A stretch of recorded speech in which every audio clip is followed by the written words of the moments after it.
When retired librarian Vera Calloway walked into Thornfield Shooting Range with her grandfather's weathered Winchester, the entire gallery burst into laughter.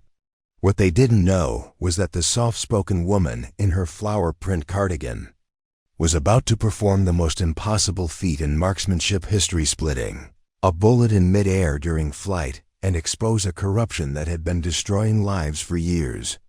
Before we jump back in, tell us where you're tuning in from, and if this story touches you, make sure you're subscribed, because tomorrow I've saved something extra special for you. The morning fog hung thick over Thornfield County as Vera's dusty sedan pulled into the gravel parking lot of the premier shooting range that had dominated competitive marksmanship in the region for over 3 decades. At 63, with silver hair neatly arranged in a modest bun and wearing a pale blue cardigan that had seen better years, she looked exactly like what she claimed to be a recently widowed librarian seeking to honor her late husband's memory by learning to use his inherited firearms. The Winchester Model 70 she carefully extracted from her trunk told a story of decades past. The walnut stock bore the scratches and dings of heavy use. The metal showed patches of surface rust that spoke of years in storage, and the leather sling had cracked and faded to an uncertain brown. To anyone observing, it appeared to be the kind of neglected rifle that weekend hunters discovered in their attics, more suitable for decoration than serious shooting.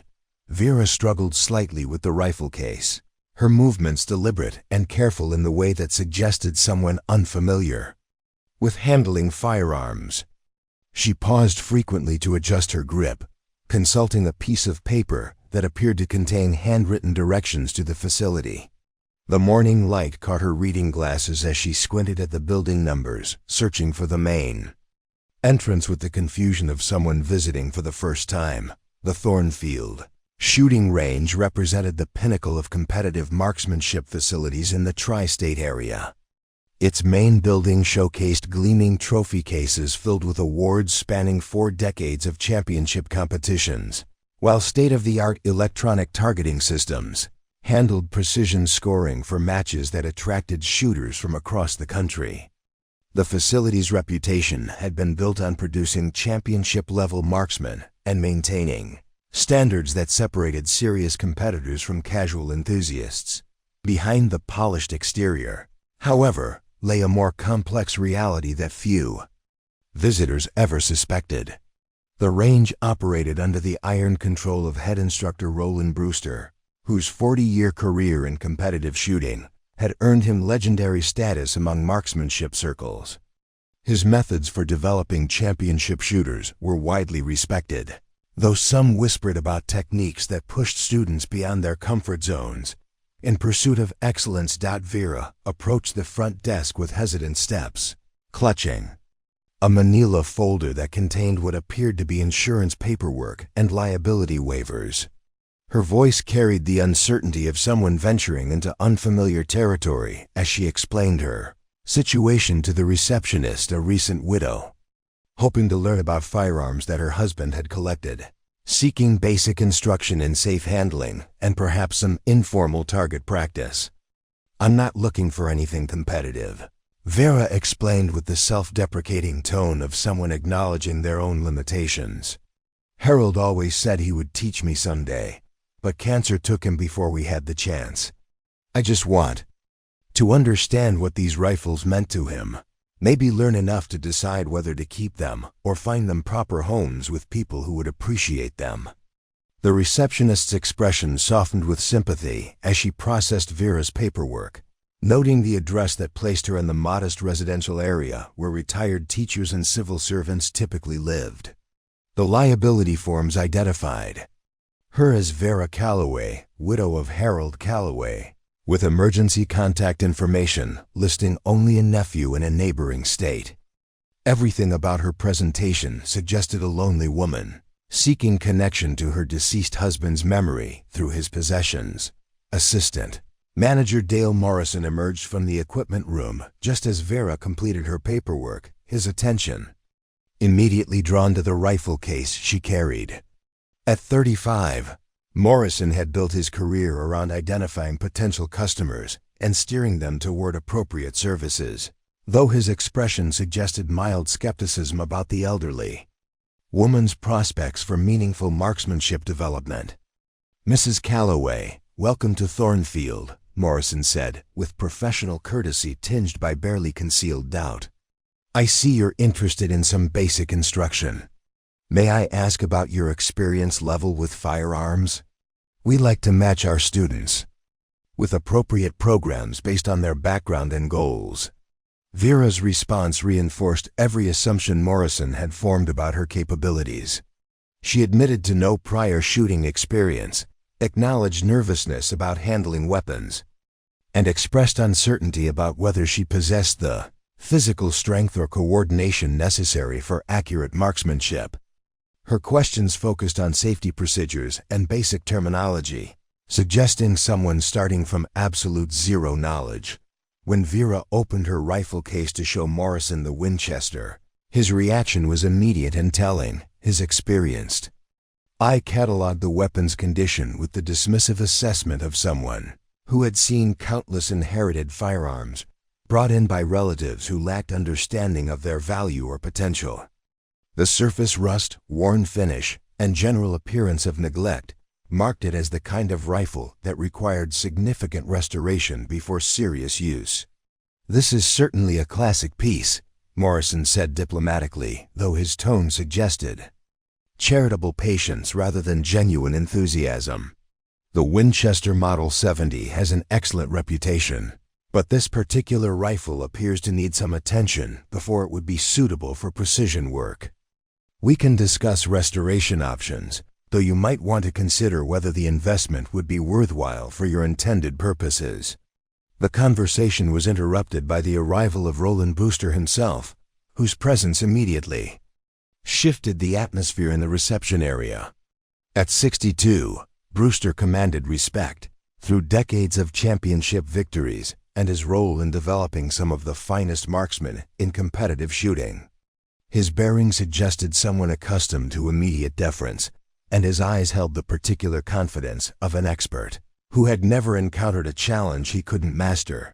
Brewster's attention was drawn to Vera's rifle with the professional interest of someone whose expertise encompassed every aspect of competitive marksmanship. However, his assessment was swift and dismissive, reinforcing Morrison's evaluation while adding the weight of his legendary reputation to the judgment that this elderly woman represented a mismatch between ambition and capability. "Ma'am, I appreciate your interest in honoring your husband's memory," Brewster said with the patient tone reserved for explaining complex concepts to beginners.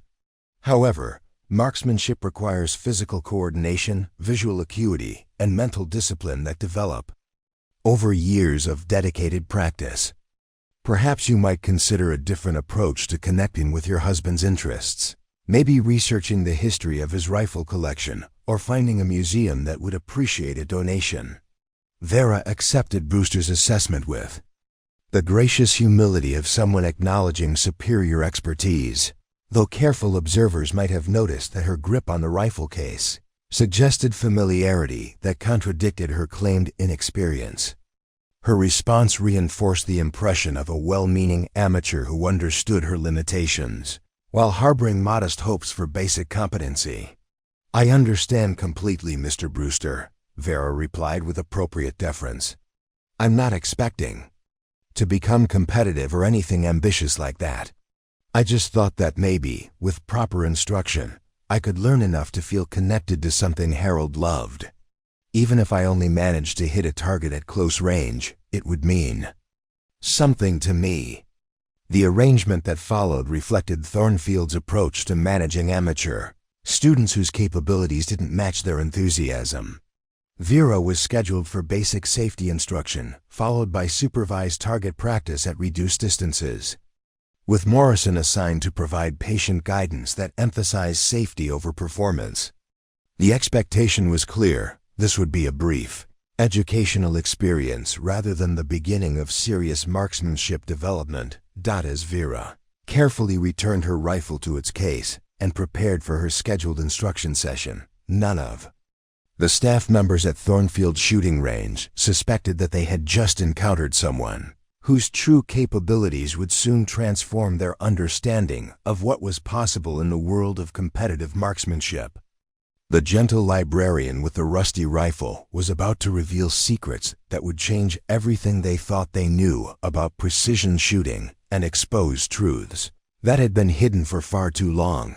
Preparing and narrating this story took us a lot of time, so if you are enjoying it, subscribe to our channel. It means a lot to us. Now back to the story. The next morning arrived with the crisp autumn air that made Thornfield County famous among shooting enthusiasts.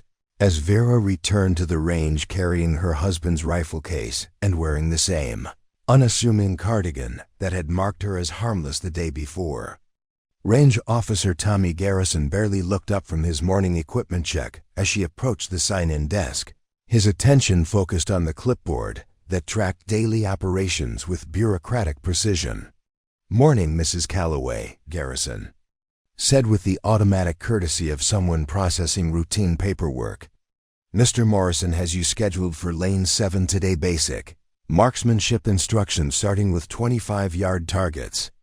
We'll get you set up with eye and ear protection, and I'll walk you through the fundamental safety procedures before we begin any live fire exercises." Vera nodded with appropriate nervousness, fumbling through her purse to produce the range membership card that Morrison had issued the previous day. Her movements suggested someone still uncertain about the environment, pausing to read posted safety rules with the careful attention of a beginner trying to avoid embarrassing mistakes. The morning light caught her reading glasses as she squinted at the range regulations, asking clarifying questions that reinforced her image as a cautious amateur. The Winchester that Vera carefully extracted from its case told the same story of benign neglect that had shaped yesterday's first impressions. In daylight, the rifle's condition appeared even more questionable. Surface rust had spread across the barrel in patterns that suggested years of improper storage, while the wooden stock bore scratches and dings that spoke of hard use by someone who had prioritized function over appearance. To any casual observer, it represented exactly the kind of inherited firearm that required more restoration than its sentimental value justified. "This rifle certainly has character," Garrison observed diplomatically as he helped Vera arrange her equipment at the designated shooting position. "The Model 70 has an excellent reputation for accuracy, but this particular example might benefit from some professional attention before we can expect reliable performance. For today's lesson, we'll focus on basic stance and trigger control rather than precision shooting." Vera accepted his guidance with the grateful deference of someone acknowledging superior expertise, though her handling of the rifle suggested familiarity that exceeded what her claimed inexperience should have provided.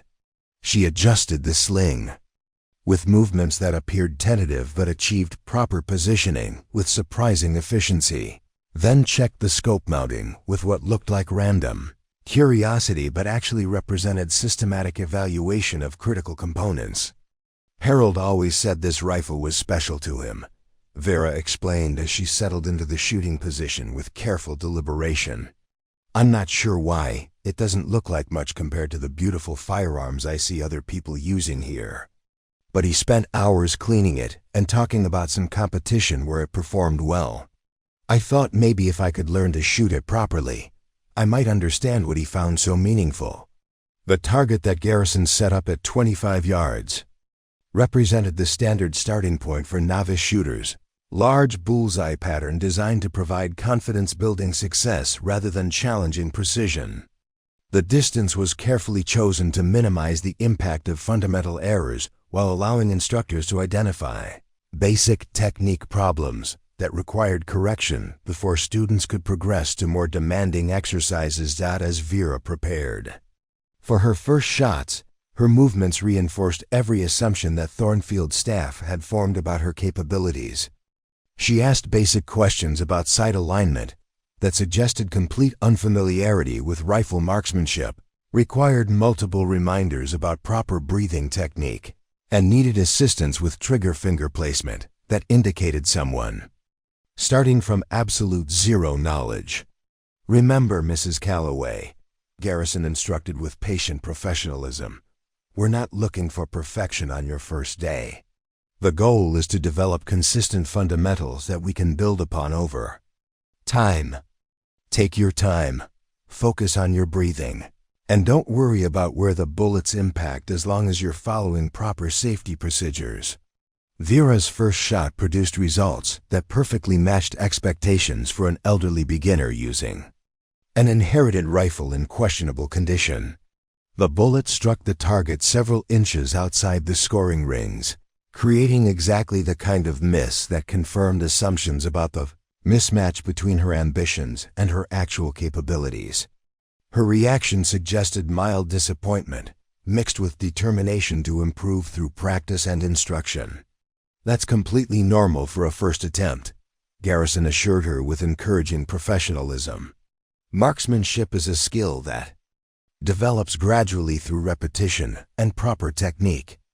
Most students need several sessions before they can consistently hit the target center, and that's using rifles specifically designed for precision work, rather than inherited firearms that might have mechanical issues." The pattern continued through Vera's entire practice session as she fired 20 rounds that demonstrated consistent mediocrity rather than the promising accuracy that would have suggested hidden talent. Her shots scattered across the target in patterns that indicated fundamental technique problems, while her questions focused on basic concepts that reinforced her image as someone struggling with elementary marksmanship principles. However, careful observers might have noticed subtle inconsistencies in Vera's performance that suggested capabilities beyond what her results indicated. Her rifle handling between shots showed confidence that exceeded her claimed experience level, while her adjustment of shooting position demonstrated understanding of advanced concepts that contradicted her beginner status. Most tellingly, her misses showed patterns that suggested deliberate placement rather than random errors. Assistant Manager Morrison arrived during the final portion of Vera's session, observing her performance with the professional assessment of someone whose job required accurate evaluation of student potential. His expression confirmed the range staff's collective judgment that this elderly woman represented a well-meaning amateur whose limitations exceeded her enthusiasm for marksmanship development. "How did our student perform today?" Morrison asked Garrison as Vera carefully cleaned and packed her rifle with movements that appeared uncertain, but actually demonstrated proper care techniques that most beginners needed multiple lessons to master. "About what we expected," Garrison replied diplomatically. "Mrs. Calloway is very safety conscious and follows instructions well, but her shooting results suggest this might be more challenging than she initially hoped. The rifle's condition doesn't help. I'm seeing inconsistent performance that could be mechanical rather than technique related." Vera overheard their assessment with appropriate embarrassment, apologizing for her poor performance while expressing determination to improve through additional practice sessions. Her response reinforced the impression of someone whose expectations had been adjusted by reality, though she maintained modest hope that proper instruction might eventually produce acceptable results for her personal goals. "I know I'm not very good yet," Vera said with self-deprecating honesty, "but I'd like to continue trying if you think there's any hope for improvement. Harold always said that patience and practice could overcome natural limitations, and I have plenty of both. Maybe with more instruction, I could at least become competent enough to hit the target consistently." The arrangement for future sessions reflected Thornfield's standard approach to managing amateur students whose progress would likely remain limited. Vera was scheduled for weekly lessons focused on fundamental technique development, with Morrison assigned to provide patient guidance that emphasized safety and realistic expectations rather than competitive achievement. As Vera prepared to leave, carrying her rifle case with the careful attention of someone still nervous about handling firearms, None of the Thornfield staff suspected that they had just witnessed a masterful performance, designed to establish credentials that would prove crucial in the days ahead. The poor shooting results, basic questions, and apparent unfamiliarity with marksmanship represented carefully calculated deception rather than genuine limitation. The drive home took Vera through the quiet residential streets were her cover. Identity as a retired librarian was thoroughly established through years of careful preparation. Her modest house on Maple Street contained the accumulated evidence of Vera Calloway's life photograph albums, correspondence, and personal effects that supported her claimed relationship with the deceased man whose identity provided perfect justification for her interest in firearms. Instruction. What none of her neighbors knew was that Vera's basement contained a private workshop, where she maintained equipment that represented capabilities far beyond anything suggested by her public persona. The tools and supplies carefully hidden behind false walls told a different story about her true expertise, while encrypted communication equipment enabled contact with networks that officially didn't exist. That evening, as Vera reviewed her day's performance in the privacy of her home study, she allowed herself a slight smile of satisfaction. The deception had proceeded exactly as planned, establishing her presence at Thornfield Range while reinforcing assumptions that would prove crucial when the time came to reveal capabilities that would shock everyone who had dismissed her as a harmless amateur. The investigation that had brought her to Thornfield was far from complete, but today's session had provided valuable intelligence about range operations and staff personalities that would inform her next moves. Soon, very soon, the truth about what had really happened to her son would begin to emerge, and the people responsible would face justice delivered through skills they couldn't imagine she possessed. By her third week at Thornfield Range, Vera had established herself as a fixture among the amateur shooters who populated the facility during off-peak hours. Her Wednesday morning sessions had become routine, with Range Officer Garrison automatically setting up Lane 7 for her arrival and Assistant Manager Morrison occasionally checking her progress with the patient attention reserved for students whose improvement would likely remain modest but whose dedication deserved encouragement. The other amateur shooters had gradually accepted Vera into their informal community of weekend enthusiasts and retirees seeking new hobbies. Frank Delacroix, a 70-year-old former postal worker, often shared the adjacent lane while working through his own struggles with inherited hunting rifles that hadn't been fired in decades. Their conversations typically focused on the challenges of learning marksmanship later in life, though careful listeners might have noticed that Vera's questions sometimes displayed technical understanding that exceeded her claimed beginner status. "The wind seems stronger today," Vera mentioned to Delacroix as they prepared their equipment for the morning session. "I wonder if that affects bullet trajectory at these short distances, or if it's only a factor for long-range shooting." Her question appeared to reflect curious speculation rather than practical knowledge, though the specific terminology suggested someone who had encountered ballistics concepts beyond basic instruction. Delacroix, whose own experience remained limited to casual hunting trips from his youth, responded with the uncertain speculation of someone sharing equally limited knowledge. "I think wind mostly matters for longer distances, but I'm not really sure. Maybe we should ask Garrison. He seems to know about the technical stuff better than us amateurs." The conversation was interrupted by the arrival of competitive shooter Jake Thornberry, whose Wednesday morning practice sessions typically showcased the precision marksmanship that had earned him regional championship recognition. At 28, Thornberry represented the younger generation of competitive shooters whose technical knowledge combined traditional fundamentals with modern equipment and training methods. His presence at the range during amateur hours reflected his preference for practicing without the pressure of peer observation. Thornberry's setup routine demonstrated the meticulous attention to detail that separated serious competitors from casual enthusiasts. His custom-built rifle incorporated precision components worth more than most people's automobiles, while his shooting position preparation followed protocols that accounted for environmental factors most amateur shooters never considered. Everything about his approach suggested someone who understood that championship-level accuracy required systematic attention to variables that others overlooked.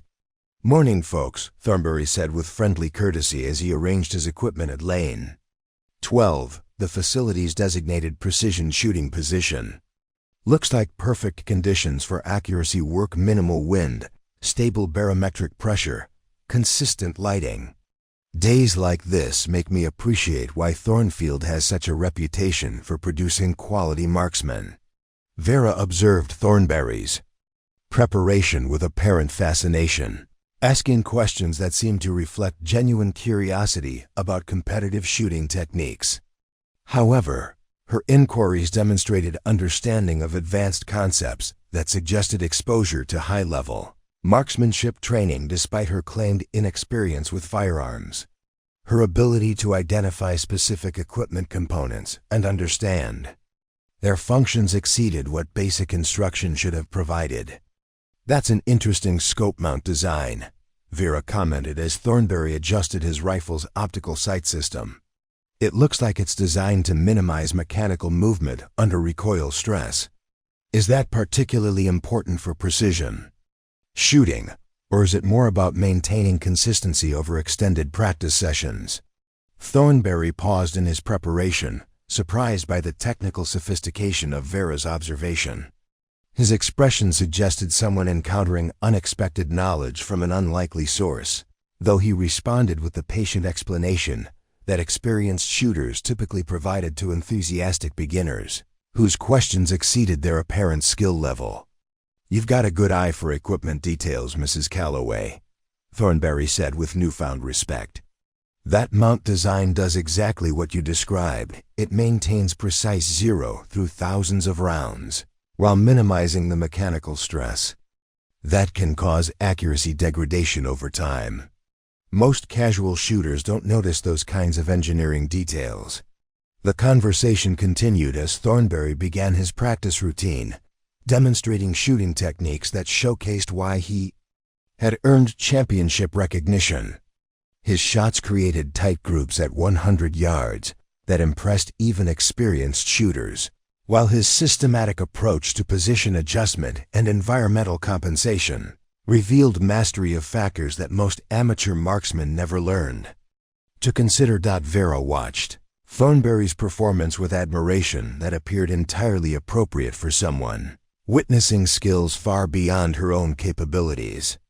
However, her commentary revealed understanding of advanced marksmanship principles that suggested exposure to high-level instruction despite her claimed beginner status. She correctly identified subtle technique variations and understood their impact on accuracy in ways that contradicted her supposed inexperience. "Your breathing pattern seems different when you're preparing for long-range shots," Vera observed with apparent curiosity.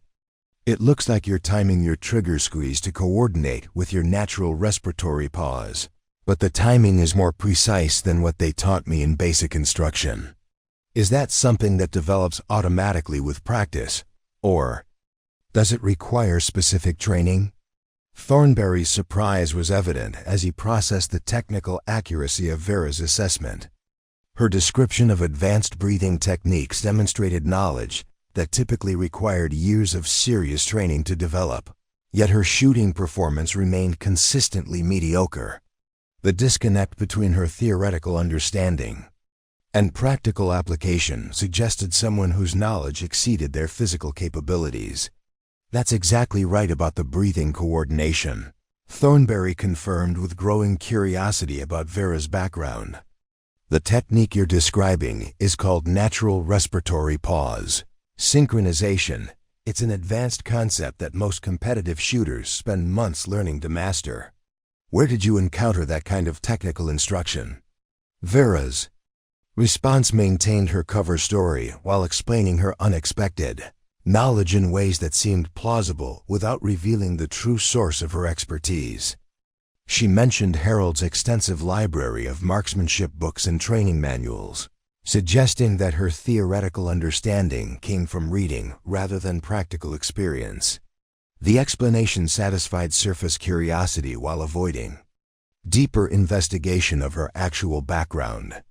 Harold had quite a collection of shooting books and military training manuals, Vera explained with appropriate nostalgia. I've been reading them trying to understand what interested him so much about precision marksmanship. Some of the technical concepts are fascinating, even if I can't actually apply them successfully. It's like understanding the theory of playing piano without having the hand coordination to actually perform the music. The morning session continued with Vera's shooting performance remaining consistently average, while her technical commentary revealed increasingly sophisticated understanding of marksmanship principles. She correctly identified equipment modifications that enhanced accuracy, understood the impact of environmental factors on bullet trajectory, and recognized subtle technique variations that most amateur shooters never noticed. The pattern was becoming impossible to ignore for anyone paying careful attention. Range. Officer Garrison had begun to notice the contradiction between Vera's theoretical knowledge and practical performance, though he interpreted the disconnect as evidence of someone whose academic study exceeded their physical capabilities rather than suspecting deliberate deception. His growing curiosity about her background led to more detailed conversations about her late husband's interests and the source of her surprisingly sophisticated understanding of competitive shooting principles. Mrs. Calloway, your questions about advanced marksmanship techniques suggest Harold must have been quite serious about precision shooting, Garrison observed during a break in the session. Some of the concepts you're discussing represent pretty specialized knowledge, the kind of stuff that usually comes from military training or high-level competitive experience. What kind of shooting background did your husband have? Vera's response provided just enough detail to satisfy curiosity, while avoiding information that could lead to investigation of Harold Calloway's actual background. She described a military service record that would explain advanced technical knowledge, without creating specifics that could be verified through official records. Her story suggested someone whose husband had possessed expertise that she was trying to understand through study rather than practical application. Harold served in the Army during Vietnam, though he never talked much about the specific details, Vera explained with appropriate emotional distance. After he came home, he maintained his interest in marksmanship through civilian competition, but health problems prevented him from participating actively in recent years. I think the technical study became a way for him to stay connected to something he had once excelled at. The explanation satisfied immediate curiosity while establishing justification for Vera's theoretical knowledge that didn't require demonstrating corresponding practical skills. It also provided emotional context that discouraged deeper questioning about details that might reveal inconsistencies in her carefully constructed cover story. As the morning session concluded, Vera carefully cleaned and packed her Winchester, with movements that continued to suggest familiarity exceeding her claimed experience level. Her handling of the rifle demonstrated proper maintenance techniques that most beginners required multiple lessons to master, while her equipment organization reflected systematic habits that typically developed through years of serious practice. Drive home took Vera through residential neighborhoods where her cover identity remained thoroughly established, though her route included brief detours that allowed surveillance detection and counter-surveillance techniques that belonged to entirely different skill sets than marksmanship instruction. These operational security measures remained invisible to casual observation, while ensuring that her true activities remained protected from potential discovery. That evening, Vera reviewed audio recordings of the day's conversations in her basement workshop, analyzing the growing curiosity about her background that represented both opportunity and risk for the investigation that had brought her to Thornfield Range. Soon, very soon, it would be time to begin revealing capabilities that would shock everyone who had accepted her carefully maintained deception. The fourth week at Thornfield Range began with unexpected news that would transform Vera's carefully maintained investigation from academic curiosity to personal urgency. Assistant Manager Morrison approached her Wednesday morning practice session carrying a manila folder that contained correspondence from the National Shooting Sports Foundation official notification that Thornfield had been selected to host the Regional Precision Marksmanship Championship, an event that would bring the country's elite competitive shooters to the facility for 3 days of intense competition. "Mrs. Calloway, I thought you might find this interesting," Morrison said as he handed Vera the tournament announcement. "We'll be hosting some of the finest marksmen in the country next month. Given your interest in understanding what Harold found so compelling about precision shooting, you might enjoy observing world-class competitive marksmanship in action." Vera accepted the announcement with appropriate enthusiasm, though her eyes immediately focused on the competitor registration list that included names she recognized from an entirely different context than civilian competition. Among the confirmed participants was Captain Lucas Brennan, whose official biography described him as a decorated military marksman transitioning to civilian competition following his recent retirement from active duty service. What the biography didn't mention was that Captain Brennan had been the commanding officer of the Specialized Marksmanship Unit, where Vera's son, Staff Sergeant Michael Calloway, had served before his death 18 months earlier in what official reports had classified as a training accident. The coincidence of Brennan's presence at Thornfield represented either remarkable chance or evidence that the investigation that had led Vera here was approaching its intended target. "This Captain Brennan," Vera said, pointing to the name with carefully controlled casualness.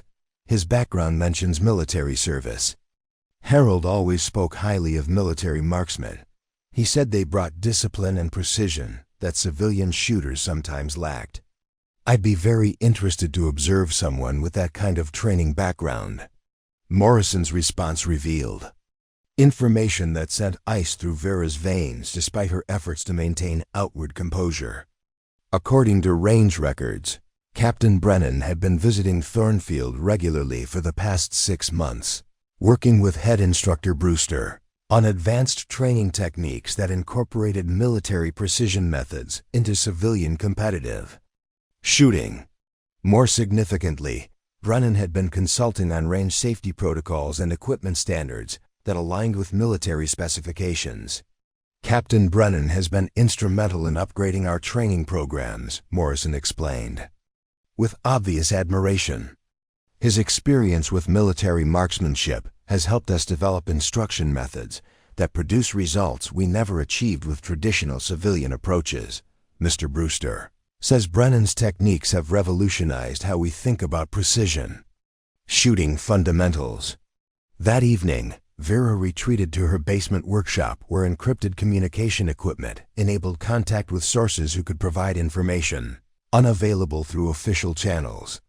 The investigation that had brought her to Thornfield had begun with suspicious circumstances surrounding Michael's death, inconsistencies in official reports that suggested systematic cover-up rather than tragic accident. Michael Calloway had been one of the Army's most promising young marksmen, selected for advanced training programs that developed capabilities far beyond standard military requirements. His specialization involved long-range precision shooting techniques used in counter-terrorism operations, work that carried classification levels requiring extensive background investigation and security clearance procedures that verified loyalty and reliability. The official account of Michael's death described a catastrophic equipment failure during routine training exercises, a scope mount failure that caused complete loss of accuracy during a precision shooting evaluation, resulting in a ricochet that struck Michael with fatal consequences. The investigation had concluded that mechanical failure rather than human error was responsible, with recommendations for improved equipment inspection procedures to prevent similar accidents. However, Vera's own investigation had revealed troubling Inconsistencies in the official narrative.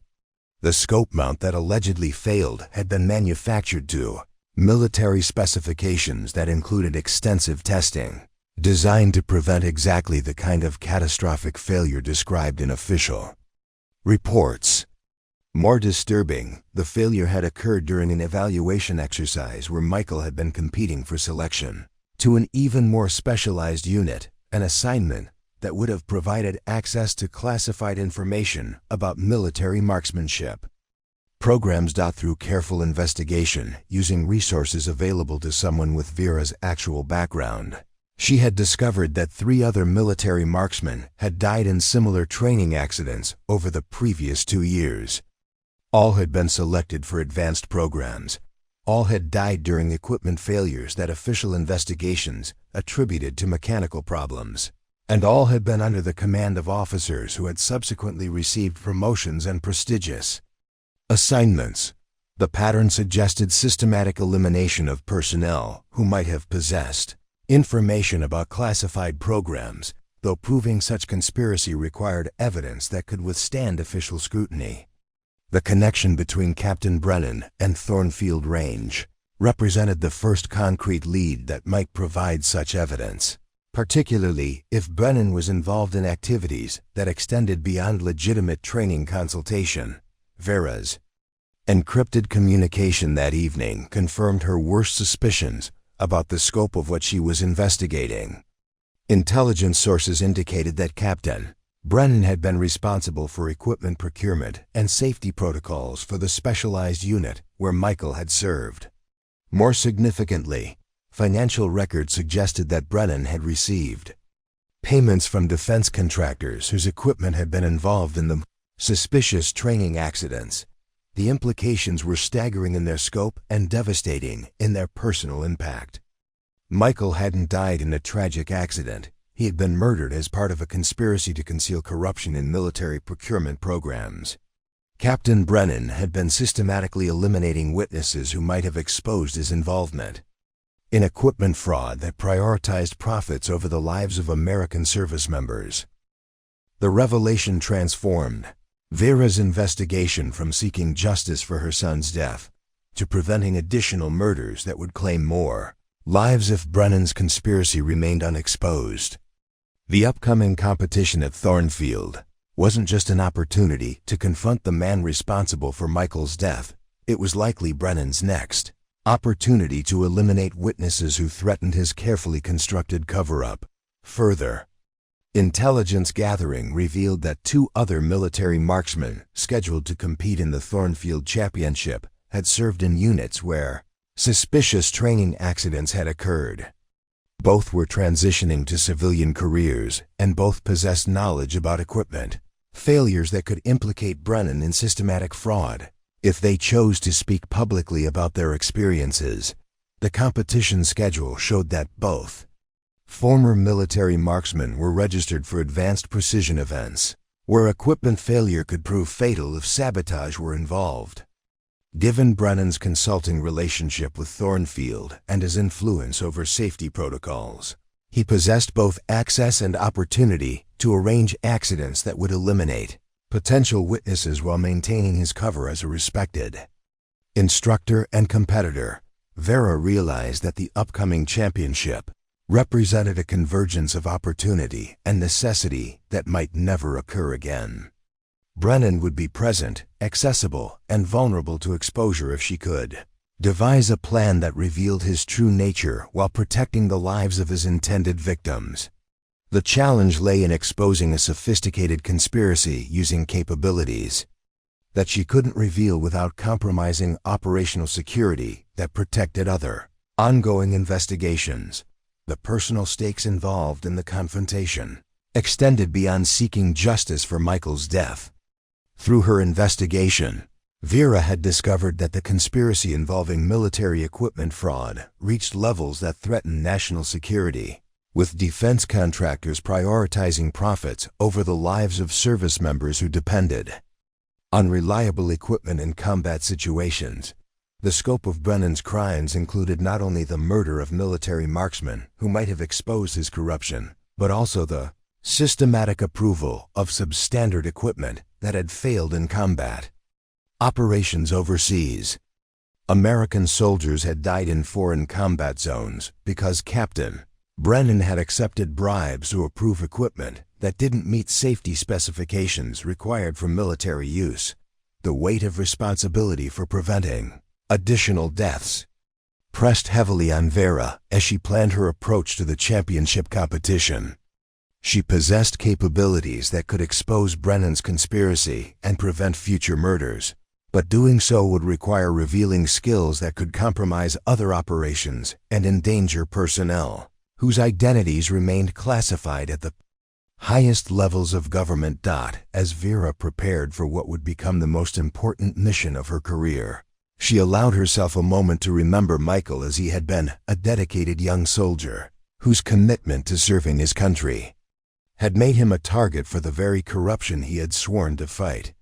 Soon, very soon, his death would be avenged and his memory honored through justice that had been too long delayed. The upcoming championship would provide the stage for a confrontation that would shock everyone at Thornfield Range and expose truths that powerful people had killed to conceal. Captain Brennan's reign of murder and corruption was about to end, delivered through marksmanship skills that would demonstrate why legends never truly retire. The week leading up to the regional precision marksmanship championship brought intensive preparation to Thornfield Range, with head instructor Brewster implementing safety protocols and equipment standards that bore the unmistakable influence of Captain Brennan's military consulting. Vera observed these preparations with growing alarm as she recognized patterns that mirrored the conditions present during Michael's fatal training accident and the deaths of other military marksmen whose eliminations had been disguised as equipment failures. During her regular Wednesday session, Vera noticed that Range Officer Garrison was installing new scope mounting systems on several of the precision rifles designated for championship use. The equipment bore manufacturer markings from Apex Defense Solutions, the same contractor whose products had been involved in the suspicious training accidents that had claimed multiple lives over the past 2 years. The coincidence was too significant to ignore, particularly given Captain Brennan's documented financial relationship with Apex Defense. "Those are impressive-looking scope mounts," Vera commented to Garrison as he worked on the installation. "They look much more sophisticated than the standard equipment I've seen other shooters using. Are they a new design, or have they been tested extensively in competitive situations?" Garrison's response revealed information that confirmed Vera's worst suspicions about the systematic nature of Brennan's conspiracy. According to Brewster's instructions, the new mounting systems represented cutting-edge technology that incorporated military specifications developed through extensive field testing. Captain Brennan had personally recommended their adoption for championship-level competition, emphasizing their superior performance characteristics and enhanced reliability under stress. Captain Brennan says these mounts represent the future of precision shooting equipment, Garrison explained with obvious enthusiasm for the technical advancement. They're designed to maintain zero stability through thousands of rounds while providing micro-adjustment capabilities that allow shooters to compensate for environmental variables that affect long-range accuracy. Mr. Brewster is hoping their performance during the championship will establish Thornfield as the premier facility for advanced marksmanship training. What Garrison didn't understand was that Vera recognized the specific model designation from classified reports about equipment failures that had killed American soldiers in combat zones overseas. The Apex defense mounting systems had been linked to catastrophic failures that occurred under high-stress conditions, causing scope displacement that resulted in complete loss of accuracy at critical moments during military operations. The pattern of failure was both predictable and deadly. The mounting systems performed flawlessly during initial testing and routine use, but stress fractures developed in critical components when subjected to the rapid temperature changes and mechanical shock associated with precision shooting under competitive pressure. The failures typically occurred without warning, causing scope displacement that could result in bullets striking targets other than those intended by the shooter. Vera's investigation into Apex Defense had revealed that Captain Brennan had received substantial payments for approving the mounting systems despite knowing about their failure characteristics. The conspiracy involved approving substandard equipment for military use while ensuring that evidence of systematic problems was eliminated through the convenient deaths of personnel who might have testified about the equipment's unreliability. Championship competition represented the perfect opportunity for Brennan to eliminate 2 more potential witnesses while testing the latest iteration of the defective mounting systems under conditions that would provide valuable data for future military sales. The deaths of competitors using Apex Defense equipment could be attributed to tragic accidents rather than systematic equipment failure, particularly if the investigation was conducted by personnel who had financial incentives to conceal the truth. Through careful observation of championship preparations, Vera identified the specific competitors who had been assigned rifles equipped with the Apex Defense mounting systems. Former Staff Sergeant David Chun and retired Gunnery Sergeant Patricia Walsh, both veterans of the specialized marksmanship units where suspicious training accidents had occurred, were scheduled to compete using rifles that Vera knew were essentially booby traps designed to fail at critical moments. The realization that she was witnessing preparation for multiple murders filled Vera with cold fury that required every ounce of her professional discipline to conceal. Shun and Walsh were unknowingly walking into a death trap orchestrated by the same man who had murdered her son, and the conspiracy extended to range management personnel who were either complicit in the plot or too incompetent to recognize the danger they were facilitating. Vera's encrypted communication with intelligence sources that evening confirmed additional details about the scope of Brennan's conspiracy that made the situation even more urgent. According to classified financial records, Apex Defense had been awarded contracts worth over $50 million for equipment that military testing had identified as fundamentally unsafe for combat use. The profits from these contracts were being shared among a network of military procurement officers who had systematically ignored safety warnings in exchange for financial compensation. The conspiracy reached levels that threatened national security, with substandard equipment being provided to American military units operating in combat zones where equipment failure could result in mission failure and loss of life. The deaths of military marksmen who might have exposed the conspiracy represented only the most visible aspect of corruption that had compromised the safety of thousands of service members worldwide. Intelligence analysis indicated that Captain Brennan was planning to retire from his consulting position at Thornfield immediately following the championship, relocating to a non-extradition country where he could enjoy the profits from his conspiracy without fear of prosecution. The upcoming competition represented his final opportunity to eliminate witnesses while field testing equipment that would be provided to military units deploying to active combat zones. The systematic nature of the conspiracy extended beyond individual corruption to represent institutional failure that had allowed financial interests to compromise military readiness. Defense contractors like Apex Defense had been permitted to purchase influence within military procurement systems, resulting in decisions that prioritized profits over the lives of service members who depended on reliable equipment for mission success and personal survival. Vera's investigation revealed that similar conspiracies involving other defense contractors had been operating for years, systematically providing substandard equipment to military units while eliminating personnel who might have exposed the corruption. The pattern suggested coordination at levels that reached into the highest echelons of military procurement administration, with profits being distributed among networks of officers who had betrayed their oaths to protect American service members. Scope of the betrayal was staggering in its implications for national security and devastating in its personal impact on families who had lost loved ones to preventable equipment failures. Michael's death had been part of a systematic campaign to conceal corruption that had claimed dozens of lives while generating millions of dollars in illegal profits for conspirators who had violated every principle of military service. The technical specifications for the Apex defense mounting systems revealed design flaws that made catastrophic failure inevitable under competitive shooting conditions.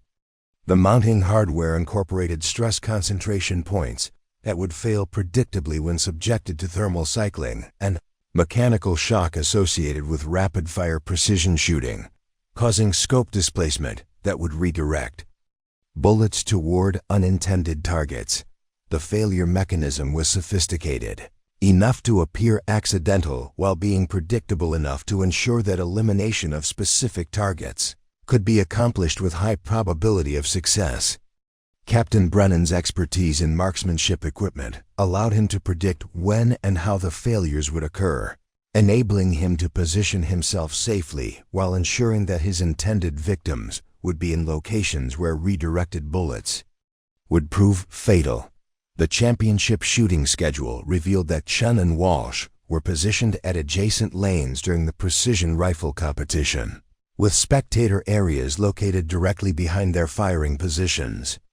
The arrangement ensured that scope displacement caused by mounting system failure would redirect bullets toward areas occupied by other competitors and observers, creating multiple potential casualties that would obscure the targeted nature of the attacks. Vera realized that preventing the murders required more than simply warning the intended victims.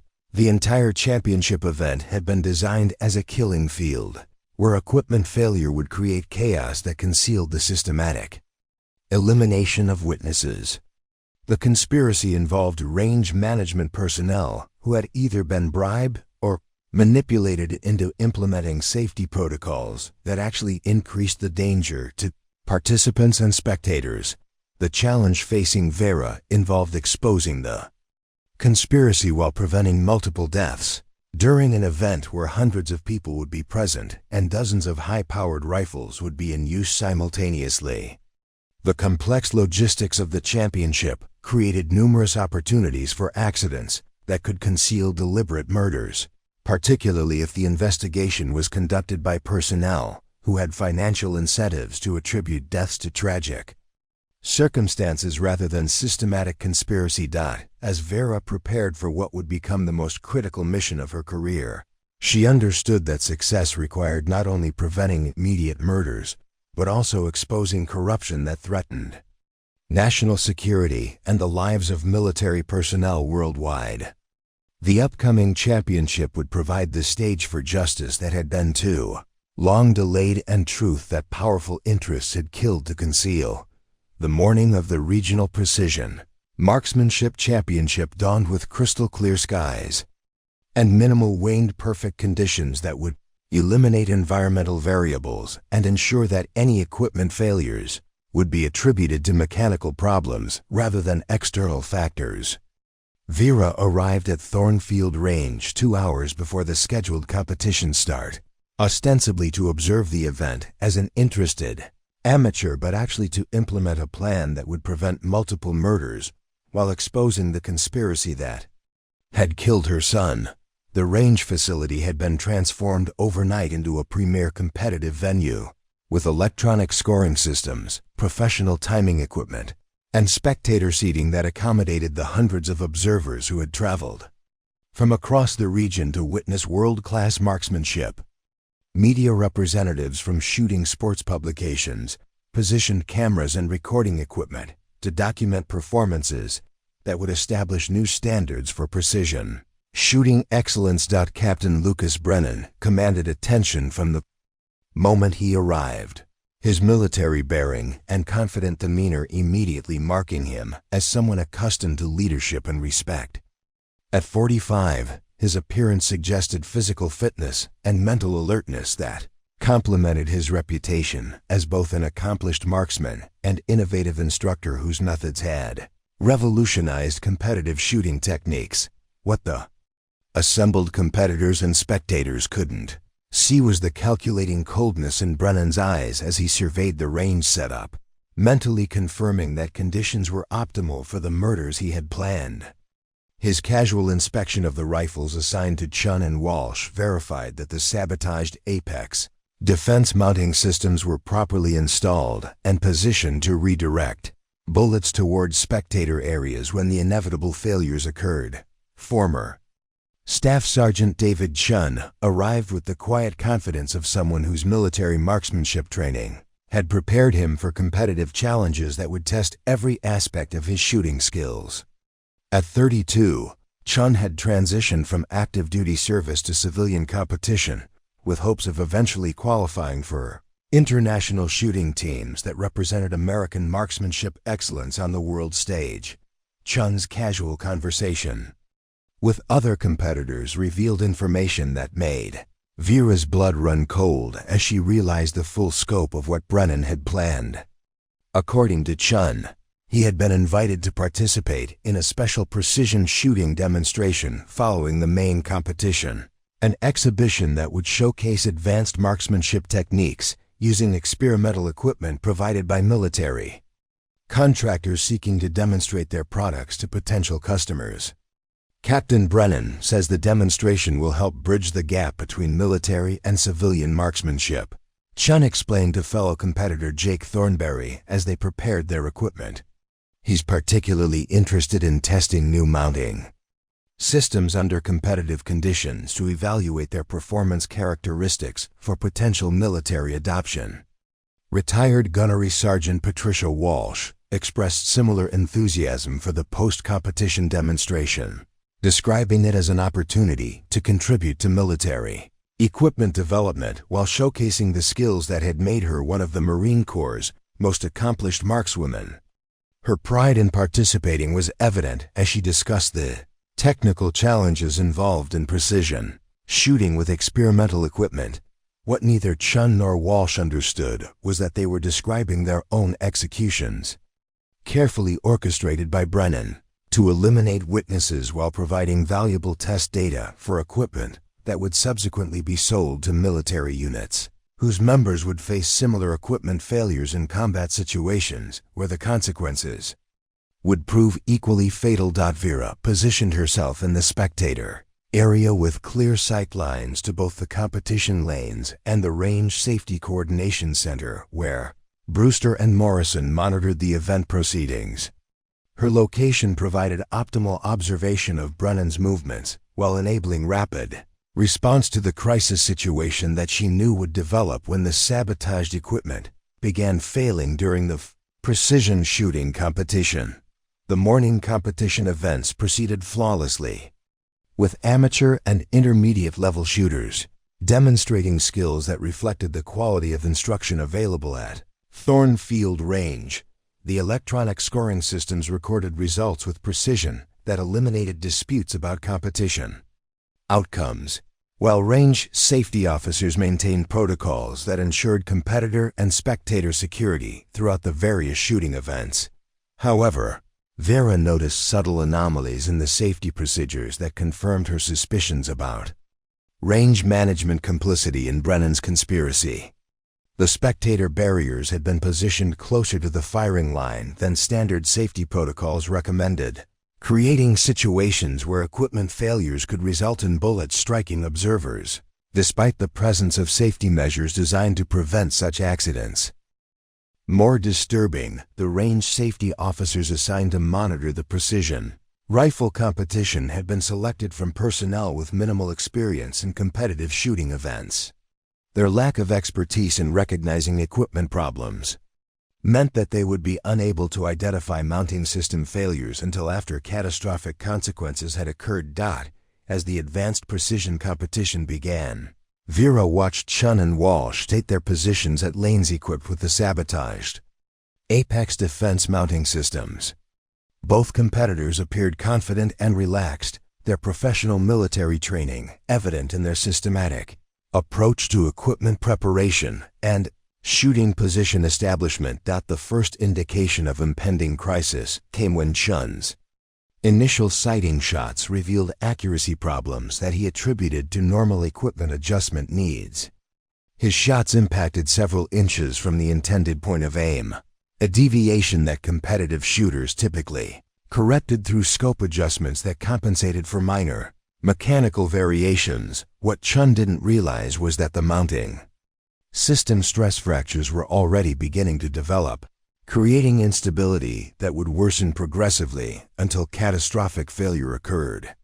The Apex defense equipment had been designed to fail gradually, creating the impression of minor adjustment problems that would escalate to complete system breakdown without warning.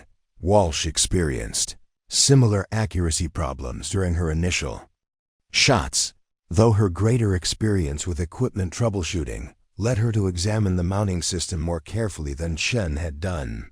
Her inspection revealed minor looseness in the mounting hardware that suggested developing mechanical problems, though she couldn't identify the specific nature of the failure that was progressing toward catastrophic proportions. "Something doesn't feel right about this scope mount," Walsh mentioned to Range Officer Garrison as she prepared for her competition string. "The reticle seems to be shifting between shots, which usually indicates mounting problems that need immediate attention before they get worse."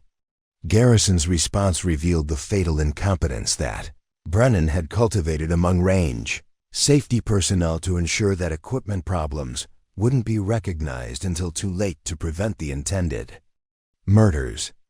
Instead of immediately removing Walsh's rifle from service for detailed inspection, Garrison suggested minor adjustments that would actually accelerate the mounting system failure. "Those military spec mounts sometimes need a settling-in period," Garrison explained with misplaced confidence in equipment he didn't understand. Captain Brennan mentioned that the new systems might require adjustment during initial use. "Try tightening the windage adjustment slightly and see if that stabilizes the reticle movement." The suggestion was exactly wrong for the situation, as additional stress on the mounting hardware would accelerate the fracture propagation that would soon cause complete system failure. Walsh's compliance with Garrison's recommendation essentially armed the weapon that Brennan had designed to kill her, while the range safety officer who should have protected her instead facilitated her murder. Vera realized that the crisis was escalating beyond her ability to prevent through indirect intervention. Within minutes, the mounting system failures would reach catastrophic levels that would redirect high-powered rifle bullets towards spectator areas where dozens of innocent people had gathered to watch competitive shooting. The situation required immediate direct action that would expose her true capabilities while preventing a massacre.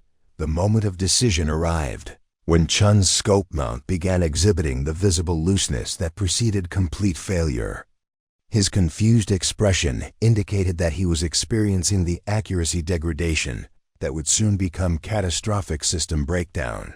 Though his competitive focus prevented him from recognizing the deadly nature of the equipment malfunction, Brennan watched the developing crisis with barely concealed satisfaction. His position in the Range Coordination Center, providing optimal observation of the murders he had orchestrated while ensuring his own safety when the redirected bullets began striking spectators. His confident demeanor suggested someone whose plans were proceeding exactly as intended, with no awareness that his conspiracy was about to be exposed by capabilities he couldn't imagine. The championship that had been designed as a killing field was about to become the stage for justice that would shock everyone present and reveal truths that powerful interests had killed to conceal. Vera's moment of decision had arrived, and with it the opportunity to honor her son's memory through skills that would demonstrate why legends never truly retire from the missions that matter most. The precision rifle competition was moments from beginning. When Vera stood up from her spectator position, her movement deliberate and purposeful as she walked toward the Range Command Center where Head Instructor Brewster was conducting final safety briefings. The afternoon sun cast long shadows across Thornfield Range as elite competitors made last-minute adjustments to equipment that would either showcase their skills or become instruments of their destruction. "Excuse me, Mr. Brewster," Vera said, in a voice that carried clearly across the range, despite its seemingly modest tone. I need to speak with you about a serious safety concern regarding the rifles assigned to lanes 7 and 12. The reaction was immediate and predictable. Brewster's expression shifted from professional courtesy to barely concealed irritation as he processed the interruption from an amateur student, whose shooting skills barely qualified her for basic instruction. Around the command center, experienced competitors and range staff turned to observe what appeared to be an elderly woman's confusion about complex procedures that exceeded her understanding. "Mrs. Calloway," Brewster replied with the patient exasperation of someone whose authority was being questioned by someone completely unqualified to offer technical opinions. "This is a championship competition involving equipment that has been inspected and approved by military consultants with decades of experience. Perhaps you should return to the spectator area where you can observe without interfering with procedures that ensure everyone's safety." Captain Brennan's laughter was immediate and dismissive, his voice carrying the particular derision that military professionals reserved for civilians, who clearly didn't understand the situation they were attempting to address.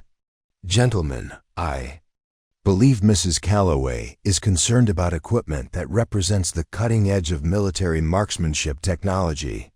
Perhaps she's confused by the sophistication of systems that exceed what she's encountered during her basic instruction." The laughter spread through the assembled competitors and staff as the absurdity of the situation became apparent to everyone present. An elderly amateur who struggled to hit targets at 25 yards was attempting to question safety protocols approved by legendary military marksmen and implemented by range management with decades of experience hosting championship events. "Ma'am," former Staff Sergeant Chen said with gentle condescension as he paused in his preparation routine, "I appreciate your concern for safety, but these rifles have been inspected by Captain Brennan, who has more experience with precision marksmanship equipment than anyone in the country. The Apex defense mounting systems represent the latest advancement in military technology. They're actually safer than the standard civilian equipment most of us have been using for years." Retired Gunnery Sergeant Walsh nodded in agreement, her expression reflecting the patience that experienced military personnel developed when dealing with well-meaning civilians, whose concerns reflected ignorance rather than legitimate expertise. "Mrs. Calloway, I understand that firearms can seem intimidating if you're not familiar with them, but these systems have been tested extensively under conditions far more demanding than civilian competition. Captain Brennan's approval is all the certification we need." The dismissal was complete and devastating, with every person present convinced that Vera's concerns reflected the confused anxiety of someone whose limited knowledge had led to irrational fear about equipment she couldn't understand. Her reputation as a struggling amateur made it impossible for anyone to take her warnings seriously, regardless of how accurate her technical assessment might be. But Vera's response would transform everything that followed, delivered in a voice that suddenly carried authority that no one had heard from her during weeks of amateur instruction. "Ladies and gentlemen," she said, her tone shifting from modest uncertainty to absolute command, "the Apex defense mounting systems on rifles 7 and 12 contain stress concentration points that will fail catastrophically when subjected to the thermal cycling and mechanical shock generated by rapid precision shooting. The failure will cause scope displacement that redirects bullets approximately 15 degrees from intended point of aim, creating lethal hazards for spectators and support personnel positioned behind the firing line." The silence that followed was profound and complete as everyone present processed the technical specificity of Vera's statement and the dramatic transformation in her demeanor. The confused elderly amateur had disappeared, replaced by someone whose bearing and voice suggested expertise that contradicted everything they thought they knew about her capabilities. Range Officer Garrison stared at her with the expression of someone whose understanding of reality had just been fundamentally challenged. "Mrs. Calloway, that's an extremely specific technical assessment. How could you possibly know about stress Concentration points in military mounting systems? Vera's response carried the weight of absolute authority, backed by knowledge that exceeded anything present in the assembled expertise of championship competitors and range management personnel. I know because I helped design the original specifications that Apex Defense has systematically violated in pursuit of cost reduction and profit maximization. The mounting systems you're preparing to use will fail predictably during this competition, and people will die unless we stop this event immediately. Captain Brennan's reaction was immediate and telling, his face draining of color as he recognized the implications of someone possessing detailed knowledge about equipment specifications that were supposed to be classified at the highest levels of military procurement. His confident dismissal of amateur concerns transformed into something approaching panic as he realized that his carefully constructed conspiracy might be unraveling. "That's impossible," Brennan said, though his voice lacked the conviction that had characterized his earlier dismissal of Vera's concerns. The specifications for Apex Defense systems are classified military information that wouldn't be accessible to civilian consultants, regardless of their claimed expertise. The transformation in Vera's bearing was remarkable and complete as decades of carefully maintained cover identity fell away like discarded clothing. When she spoke again, her voice carried the unmistakable authority of someone accustomed to command responsibilities in situations where lives depended on immediate and unquestioning obedience to superior expertise. "Captain Brennan," she said with the tone of someone who understood exactly who she was addressing and what he had done. "I'm Colonel Vera Calloway, United States Army Special Operations Command, designated CalSign Sierra 7. I have been investigating the systematic murder of military personnel through deliberate equipment sabotage, and you are about to be arrested for conspiracy, murder, and treason against the United States of America." The revelation hit the assembled crowd like a physical blow as everyone present struggled to process the impossible transformation from amateur student to military officer whose authority exceeded that of everyone present. Head Instructor Brewster stepped backward as if struck, while competitors who had been preparing for championship events suddenly found themselves witnesses to the exposure of conspiracy that threatened national security. Former Staff Sergeant Chun's reaction reflected the immediate recognition that military personnel developed when confronted with genuine command authority. His posture straightened unconsciously as he processed the implications of a senior officer's presence and the charges being leveled against someone he had trusted with his life. "Colonel Calloway," Chen said with the respect accorded to superior rank, "are you stating that Captain Brennan has deliberately sabotaged equipment that poses lethal hazards to competition participants?" Vera's response carried the weight of months of investigation and the authority of someone whose expertise in military marksmanship exceeded that of everyone present combined. "Staff Sergeant Captain Brennan has been systematically murdering military personnel who possess knowledge about defense contractor fraud. The equipment you and Gunnery Sergeant Walsh are preparing to use has been sabotaged to fail during this competition, with the intent of eliminating you as witnesses to his conspiracy." The accusation hung in the air with devastating impact as the assembled crowd processed the implications of systematic murder disguised as equipment failure. Captain Brennan's conspiracy, which had seemed undetectable when concealed behind the facade of tragic accidents, was being exposed by someone whose expertise revealed the technical sophistication required to engineer such systematic deception. Retired Gunnery Sergeant Walsh moved instinctively away from her assigned rifle as the implications of Vera's warning became clear. Her military training had developed survival instincts that recognized genuine threats regardless of their apparent source, and the technical detail of Vera's explanation carried conviction that transcended any doubt about her qualifications to make such assessments.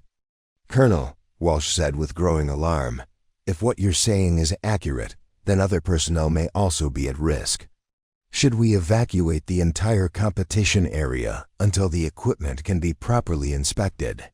The question highlighted the scope of the danger that Brennan's conspiracy had created, with hundreds of spectators and dozens of competitors, potentially vulnerable to redirected bullets when the sabotaged equipment failed.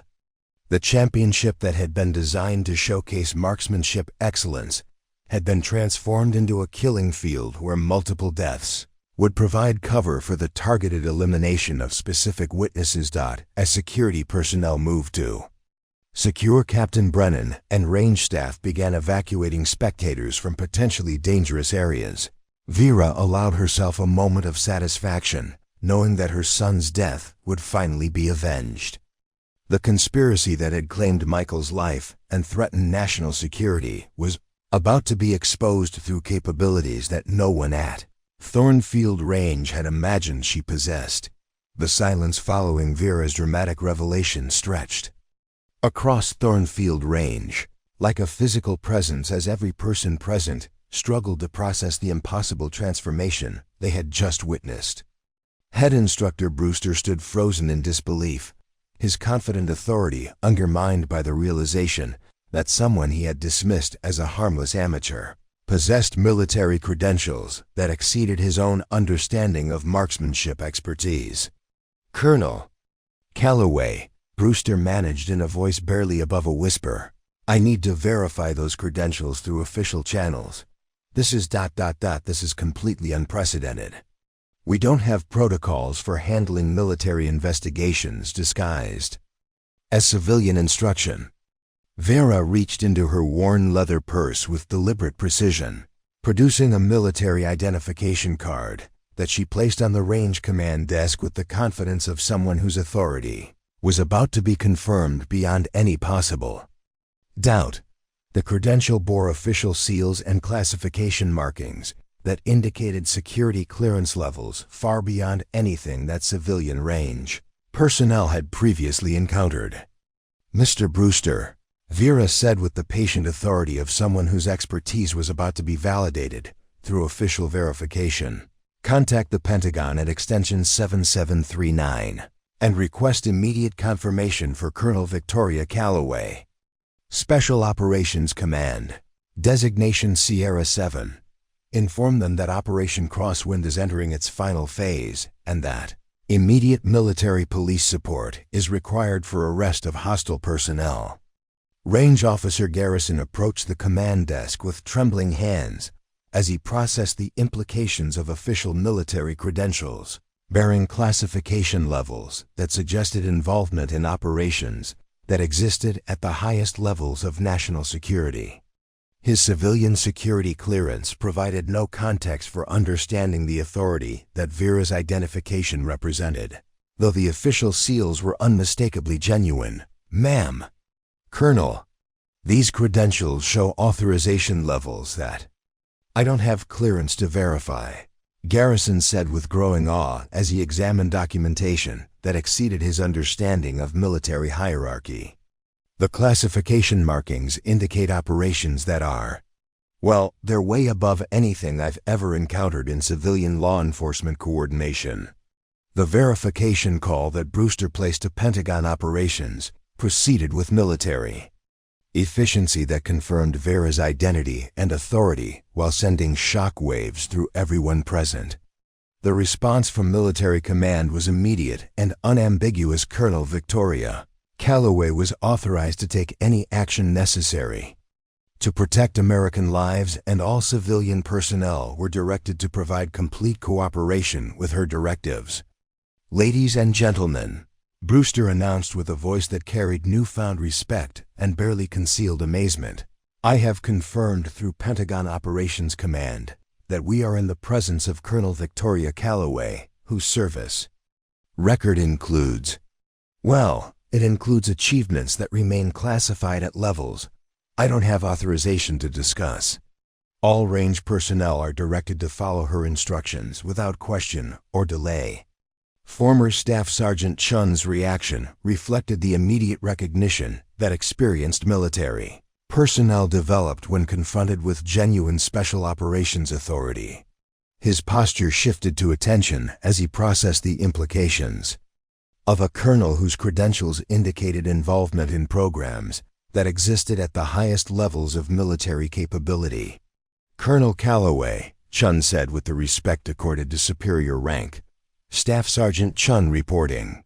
If I may ask, MAAM, what are your orders regarding the safety of competition personnel and the handling of Captain Brennan?"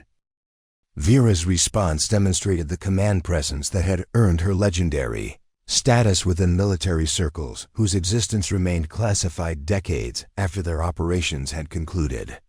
Her bearing and voice commanded immediate respect from everyone present, while her technical knowledge about equipment sabotage validated every claim she had made about the deadly conspiracy they had unknowingly been facilitating.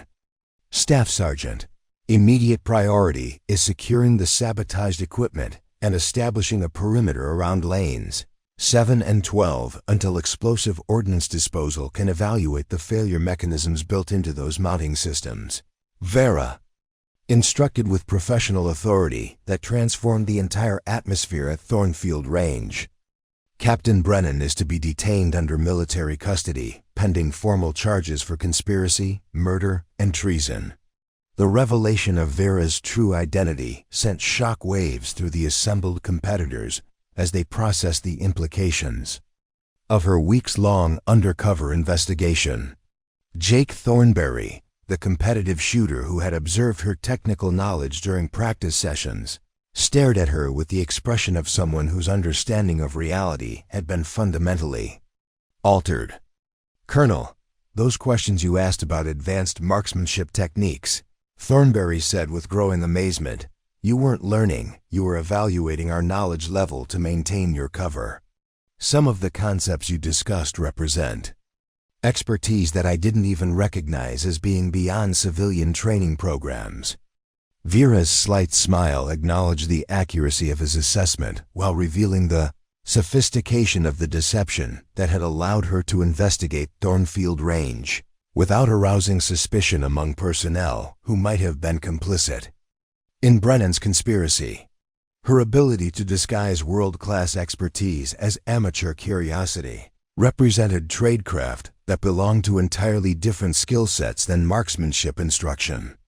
"Mr. Thornberry, operational security required maintaining a cover identity that would allow complete access to range operations, while avoiding detection by hostile personnel who were monitoring for potential threats to their conspiracy," Vera explained with professional courtesy. "Your technical knowledge actually presented challenges for maintaining appropriate levels of apparent ignorance about advanced marksmanship principles." The scope of Vera's deception became increasingly apparent as range personnel processed the implications of her sustained performance over multiple weeks. Her questions about basic safety procedures, struggles with elementary shooting techniques, and apparent unfamiliarity with firearms had all been carefully calculated to establish credibility as someone whose capabilities posed no threat to sophisticated criminal operations. Assistant Manager Morrison approached Vera with the expression of someone whose professional judgment had been completely undermined by the revelation of her true identity. His assessment of her as a well-meaning amateur whose capabilities would remain forever limited had proven spectacularly incorrect in ways that challenged his understanding of human potential. "Colonel Calloway, the shooting performance you demonstrated during instruction sessions," Morrison said with growing amazement, "you were deliberately missing targets that you could have hit with precision that would have exceeded our best competitive shooters. The level of control required to maintain consistent mediocrity while possessing world-class capabilities it's almost impossible to comprehend." Vera's response revealed the technical sophistication required to disguise exceptional marksmanship skills as amateur incompetence while maintaining operational security that protected her investigation from detection by personnel whose survival depended on identifying potential threats. The deliberate placement of shots that appeared to reflect fundamental technique problems had actually required capabilities that exceeded anything present among Thornfield's competitive shooting community. Mr. Morrison, operational requirements included demonstrating shooting performance that supported my cover identity while gathering intelligence about range operations and personnel relationships, Vera explained with professional detachment. The apparent technique problems you observed were carefully calculated to reinforce assumptions about my capabilities while avoiding results that would have suggested hidden expertise. Captain Brennan's attempt to maintain his innocence crumbled as the scope of Vera's investigation became apparent through details that only someone with access to classified intelligence could have possessed. His confident dismissal of amateur concerns had transformed into desperate denial as he recognized that his carefully concealed conspiracy was being exposed by someone whose expertise exceeded his own understanding of military marksmanship operations.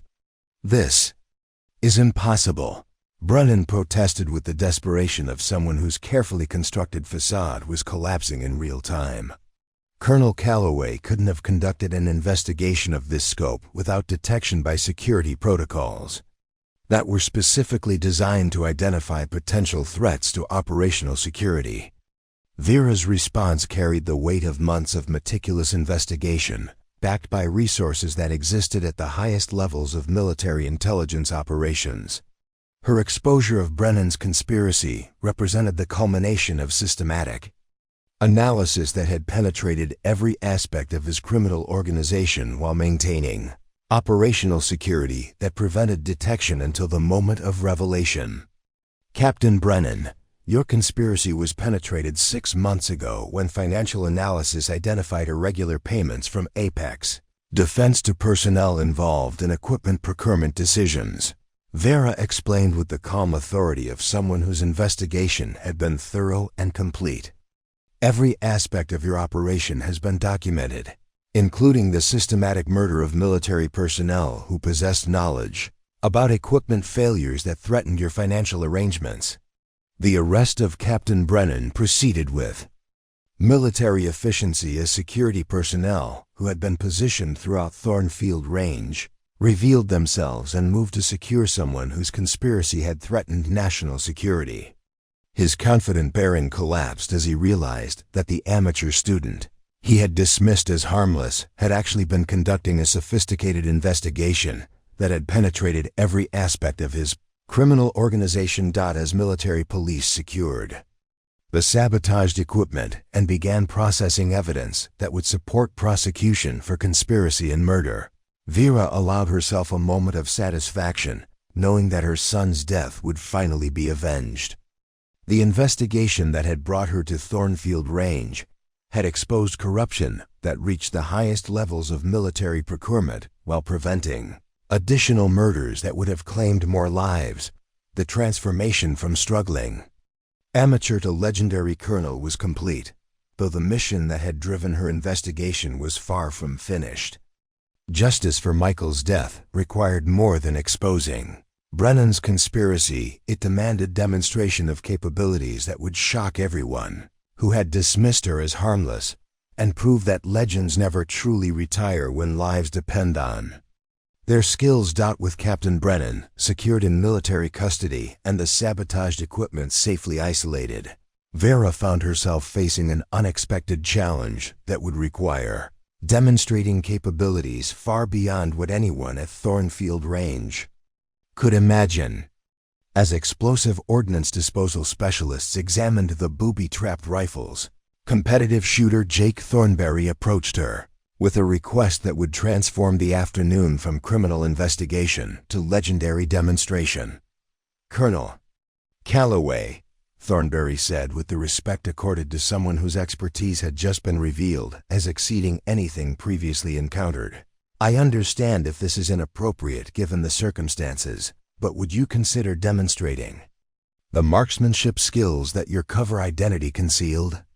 After weeks of watching you struggle with basic shooting, I think everyone here would benefit from understanding what world-class precision marksmanship actually looks like."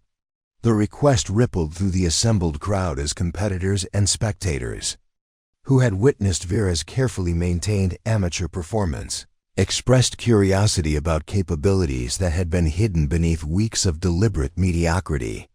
Former Staff Sergeant Chun and retired Gunnery Sergeant Walsh added their voices to the request, their military backgrounds providing context for understanding that Colonel Calloway's true skills represented something extraordinary even within elite military circles.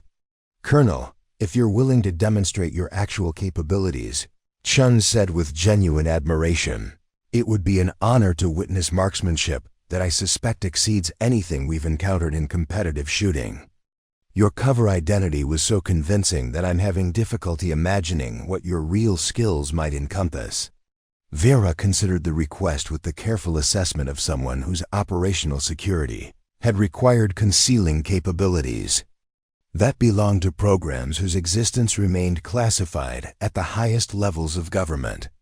However, the successful completion of her investigation and the arrest of Captain Brennan had eliminated the need for continued deception, while demonstration of her true skills might provide valuable training for personnel whose lives could depend on understanding what was possible in precision marksmanship. "Gentlemen, I appreciate your interest, though I should mention that the techniques I typically employ were developed for operational requirements that differ significantly from competitive shooting," Vera said with professional humility that acknowledged the specialized nature of her expertise. "However, if it would prove educational, I'm willing to demonstrate some capabilities that might expand your understanding of what precision marksmanship can accomplish under challenging conditions." Head Instructor Brewster, whose authority had been completely undermined by the revelation of Vera's true identity, approached with the expression of someone whose understanding of marksmanship excellence was about to be fundamentally altered. His decades of experience training competitive shooters had provided no context for comprehending the level of expertise that Colonel Calloway possessed, though her systematic exposure of criminal conspiracy suggested capabilities that transcended anything present in civilian competition. "Colonel, what kind of demonstration would you consider appropriate for showcasing advanced military marksmanship techniques?" Brewster asked with newfound humility. "Our range facilities include precision targets at distances up to 1,200 yards. Though I suspect your capabilities might exceed what our equipment can effectively measure." Vera's response would establish parameters for a demonstration that shocked everyone present while honoring the memory of her son through skills that had been developed over decades of service in programs that officially didn't exist. Her choice of demonstration would showcase capabilities that belong to entirely different categories than competitive shooting, while providing conclusive proof that legends never truly retire when circumstances require their emergence. "Mr. Brewster, I'd like to attempt something that will illustrate the difference between competitive accuracy and operational precision," Vera said as she walked toward her rifle case with the fluid confidence of someone returning to work she had been born to do. "If you could arrange for Mr. Thornberry to fire a single shot at the 600-yard target, I'll demonstrate a technique that few people have ever witnessed outside of classified training environments." The request puzzled everyone present until Vera explained the parameters of what she was proposing to accomplish. Using her grandfather's weathered Winchester, the same rifle that had been dismissed as unsuitable for serious marksmanship, she intended to fire a bullet that would intercept and split Thornberry's bullet in mid-flight, a feat that required precision calculations and timing that exceeded the capabilities of even the most advanced competitive shooters. "Colonel, you're describing bullet-on-bullet interception during flight," Thornberry said with growing amazement as he processed the technical requirements for such a demonstration. "The timing, precision, and trajectory calculation required for that kind of shot exists beyond anything I've encountered in competitive shooting. Are you certain that's even physically possible with conventional equipment?" Vera's smile carried the confidence of someone whose expertise encompassed techniques that had been developed for situations where impossible accuracy meant the difference between mission success and catastrophic failure. Her preparation routine revealed systematic habits that belonged to operational environments where precision measured in fractions of inches could determine the survival of American personnel. In hostile territory, Mr. Thornberry, the technique requires understanding ballistics calculations that account for multiple variables, including wind speed, air density, temperature gradients, and projectile interaction physics, Vera explained as she began configuring her Winchester with modifications that had been concealed within its apparently neglected condition. However, the principles are simply extensions of fundamentals that every precision marksman understands, applied to conditions that require absolute accuracy. The weathered rifle that emerged from Vera's preparation was revealed to be something entirely different than the neglected inheritance that everyone had assumed it represented. Hidden beneath layers of cosmetic deterioration lay precision components that had been carefully concealed to support her cover identity, while the scope mounting system incorporated technology that exceeded anything present in civilian marksmanship. Equipment. Range Officer Garrison stared at the transformed rifle with the expression of someone whose understanding of equipment capabilities was being fundamentally challenged. Colonel, that scope mounting system incorporates stabilization technology that I don't recognize from any civilian equipment manufacturer. Where did those components originate? Vera's response revealed that her grandfather's Winchester had been systematically upgraded with precision components that belonged to military programs whose development had required capabilities far beyond what civilian competition demanded.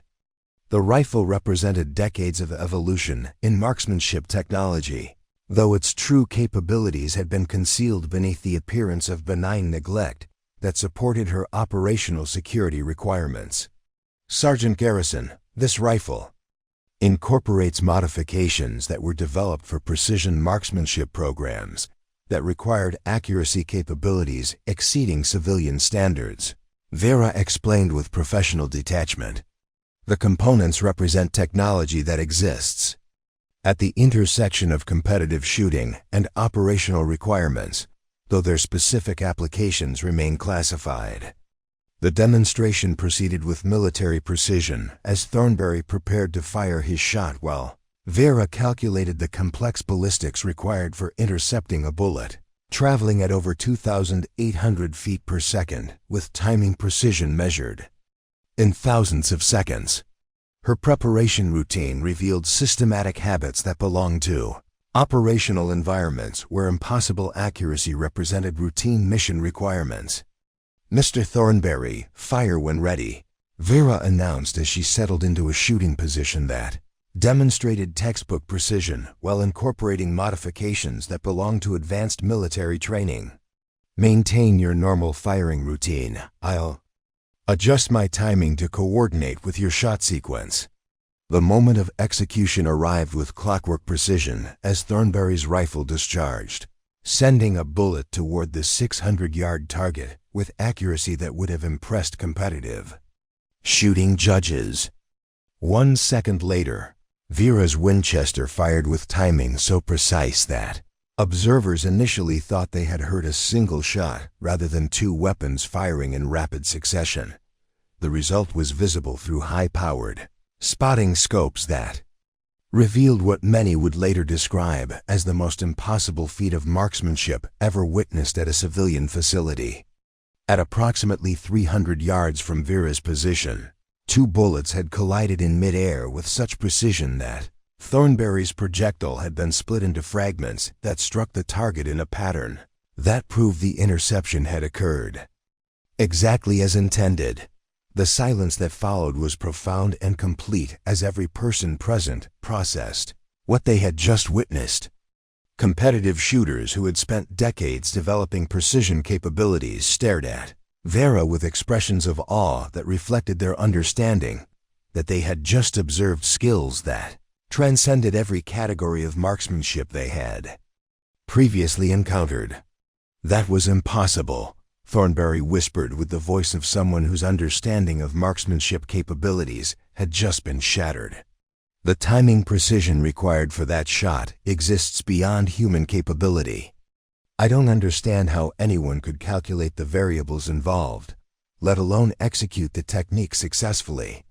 Vera's response carried the humility of someone whose expertise had been developed through decades of service in programs that required impossible accuracy as routine mission parameters. Her demonstration had honored her son's memory while proving that capabilities developed for protecting American lives could emerge when circumstances demanded justice that had been too long delayed.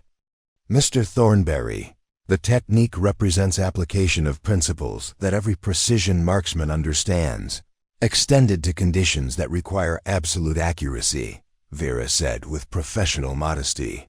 The capabilities exist within human potential. They simply require training environments that prioritize operational effectiveness over competitive achievement. As word of the impossible demonstration spread throughout the marksmanship community, Vera knew that her mission was complete. Justice for Michael's death had been achieved through exposure of corruption that had threatened national security, while her final shot had proved that legends never truly retire when lives depend on their skills. 6 weeks following the dramatic events at Thornfield Range, the full scope of Captain Lucas Brennan's conspiracy began to emerge through military court proceedings that sent shockwaves throughout the defense contracting industry and the highest levels of Pentagon procurement administration. Federal prosecutors had assembled evidence that revealed systematic corruption involving multiple defense contractors, dozens of military procurement officers, and equipment failures that had resulted in combat casualties across 3 different theaters of operation. The courtroom at Fort Justice Military Installation provided the setting for proceedings that would fundamentally alter how the American military approached equipment procurement and contractor oversight. Vera sat in the witness section wearing her dress blue uniform with ribbons and decorations that told the story of decades of classified service, her presence commanding respectful attention from prosecutors, defense attorneys, and military judges who understood they were witnessing testimony from someone whose expertise was legendary within intelligence circles. Colonel Calloway, the military prosecutor, began. Please describe, for the court, your investigation into the systematic equipment failures that resulted in the deaths of Staff Sergeant Michael Calloway and 7 other military personnel between 2022 and 2024. Vera's testimony provided comprehensive documentation of Brennan's conspiracy, while revealing the sophisticated methods used to eliminate witnesses who possessed knowledge about equipment deficiencies that threatened profitable military contracts. Her investigation had uncovered financial records showing payments totaling over $12 million to military personnel who had approved substandard equipment for combat use, with systematic elimination of whistleblowers who threatened to expose the corruption. The evidence demonstrates that Captain Brennan coordinated with Apex Defense Solutions to provide equipment that appeared to meet military specifications during initial testing but contained design flaws that would cause catastrophic failure under combat stress conditions, Vera explained with professional precision. When military personnel identified these deficiencies and threatened to report them through official channels, they were systematically eliminated through sabotage disguised as training accidents. The defense contractor network that prosecutors exposed included companies responsible for providing everything from rifle components to vehicle armor systems, with profits being prioritized over the lives of service members who depended on reliable equipment for mission success and personal survival. The conspiracy had operated for over 5 years, generating hundreds of millions of dollars in fraudulent contracts while compromising the safety of American military personnel worldwide. Captain Brennan's conviction on charges of conspiracy, murder, treason, and fraud carried a sentence of life imprisonment without possibility of parole, though his cooperation with investigators led to the exposure of corruption networks that reached the highest levels of defense contractor administration. His testimony revealed payments to flag rank officers who had systematically ignored safety warnings in exchange for post-retirement consulting positions with companies whose equipment they had approved.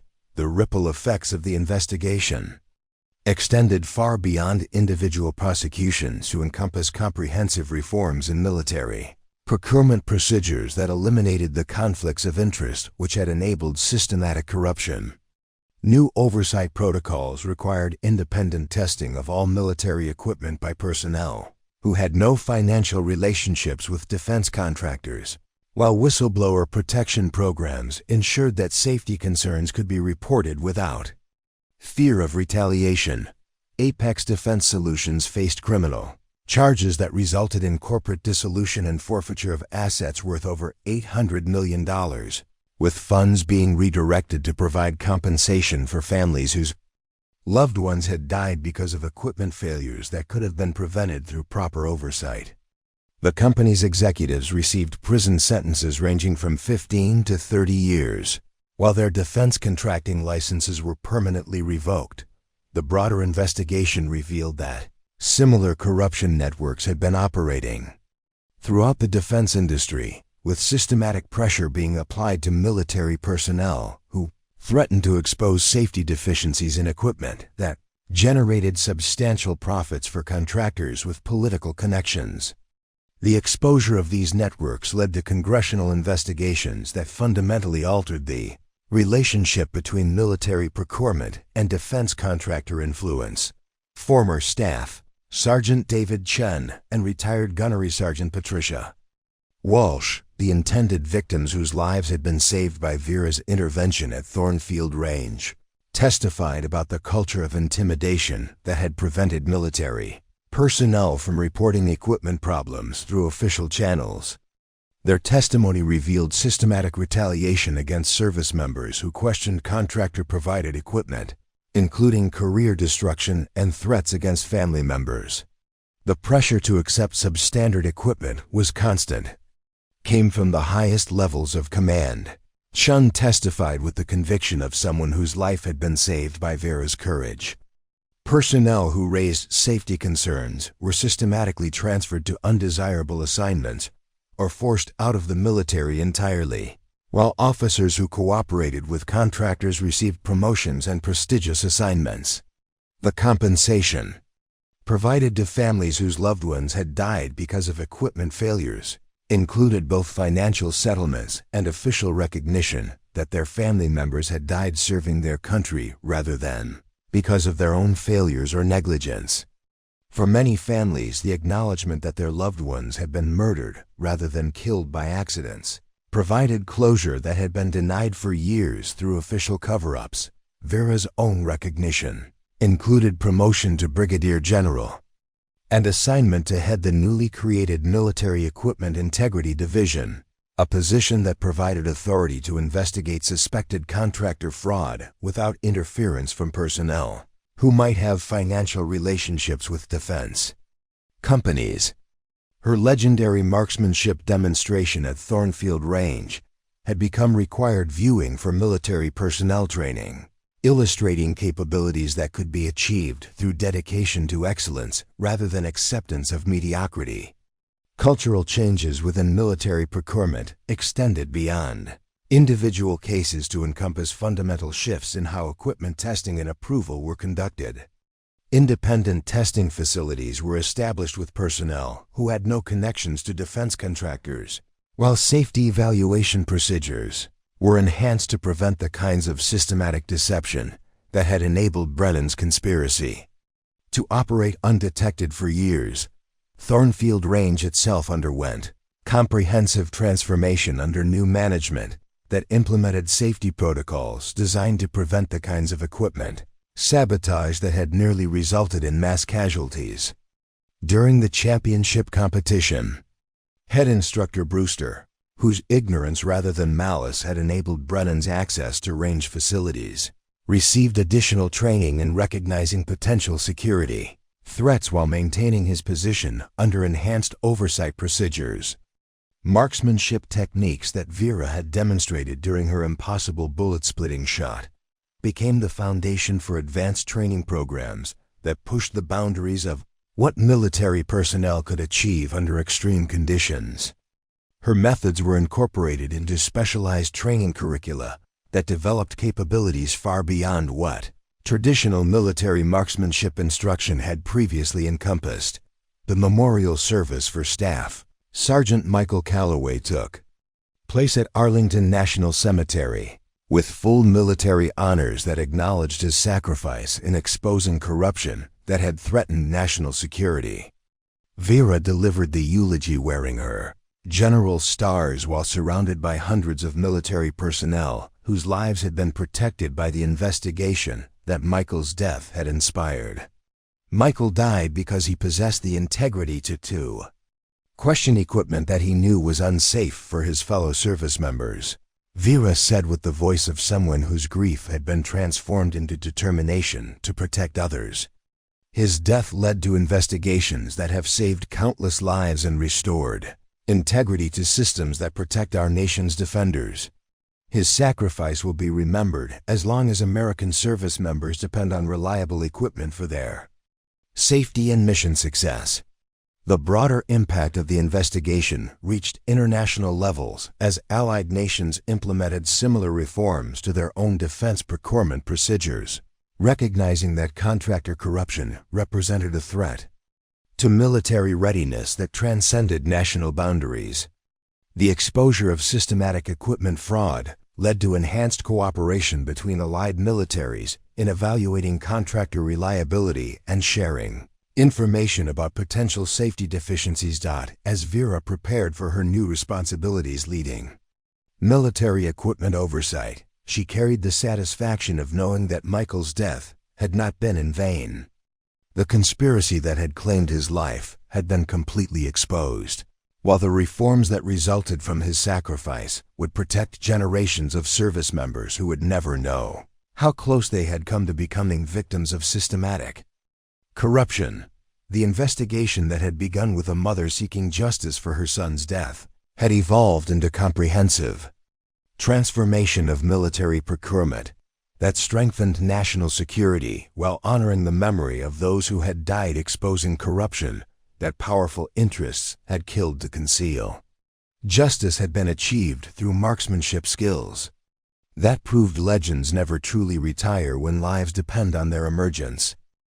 3 years after the dramatic events at Thornfield Range, Brigadier General Vera Calloway stood before a gathering of military marksmanship instructors from around the world, her presence commanding respectful attention from personnel who understood they were receiving training from someone whose expertise had become legendary within military circles. The Advanced Marksmanship Facility at Fort Liberty represented the evolution of everything that had emerged from her investigation, with training programs that pushed the boundaries of human capability while maintaining the integrity that had been corrupted by the conspiracy she had exposed. The Calloway technique had become standard curriculum at military academies worldwide, though few students understood that the impossible marksmanship methods they were learning had been developed by someone who had spent weeks disguised as a struggling amateur at a civilian shooting range. Her bullet-splitting demonstration had been documented and analyzed by military researchers whose attempts to understand the physics involved had led to breakthrough developments in ballistics, science, and precision shooting instruction. Ladies and gentlemen, Vera addressed the assembled instructors with the authority of someone whose contributions to military marksmanship had fundamentally altered how precision shooting was taught and understood.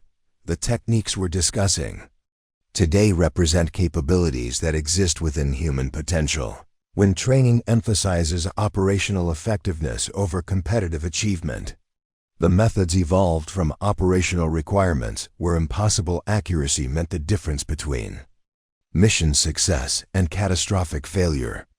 Young military marksmen who trained using Vera's techniques would never know that their instructor had once been dismissed as a harmless, elderly woman whose capabilities seemed limited to struggling with basic target shooting.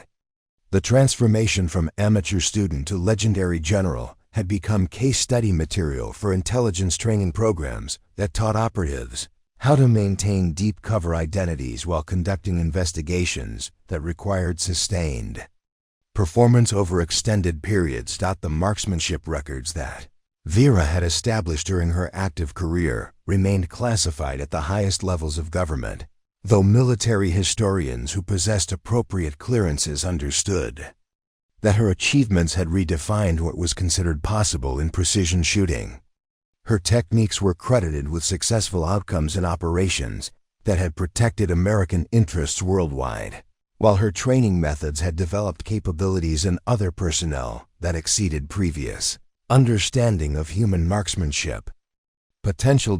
At Thornfield Range, now operating under new management with comprehensive safety protocols that prevented the kinds of equipment sabotage that had nearly resulted in mass casualties, a memorial plaque honored the memory of Staff Sergeant Vera Calloway and the other service members whose deaths had exposed corruption that threatened national security. The inscription read simply, "In memory of those whose sacrifice revealed truth that powerful interests had killed to conceal."